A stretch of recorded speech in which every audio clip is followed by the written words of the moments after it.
తెలంగాణలో వచ్చేటువంటి పార్లమెంట్ ఎన్నికల్లో నిజామాబాద్లో మీకు ఎవరితో పోటీ ఉంటుంది? తెలంగాణలో తెలియదు కదండి. నిజామాబాద్లో ఇప్పుడు కాంగ్రెస్ వాళ్ళు ఎవరిని పెడతారు, బీఆర్ఎస్ వాళ్ళు నాకెట్టే తెలుస్తుంది. ఓకే, పోటీ బీజేపీ వర్సెస్ అక్కడ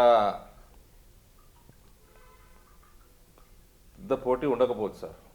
నిజామాబాద్లో నిజామాబాద్ పెద్ద పోటీ ఉండకపోవచ్చు. తెలంగాణ ఓవరాల్గా 17 సెగ్మెంట్లలో ఏ ఏ పార్టీల మధ్యన పోటీ ఉంటుంది అంటారు?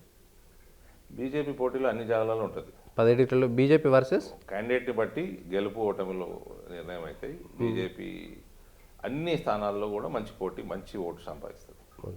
మీకు ఎవరితో పోటీ ఉండబోతుంది? టీఆర్ఎస్ తోట లేకపోతే టీఆర్ఎస్తో ఉండదు. టీఆర్ఎస్తో? టీఆర్ఎస్ పిక్చర్లో ఉండదు. మెదక్లో కూడా టీఆర్ఎస్ పిక్చర్లో ఉండదు. అంతేంటారు? మెదక్లో కూడా ఉండదు. 17 సీట్లలో తెలంగాణ ఆత్మగౌరవ ప్రతీక అయినటువంటి టీఆర్ఎస్ పార్టీ పిక్చర్లో లేదంటే కొంచెం మీరు అయిపోయింది. తక్కువ అంచనా వేస్తారేమో టీఆర్ఎస్ని. మళ్ళా మెదక్లో కూడా ఉండదు.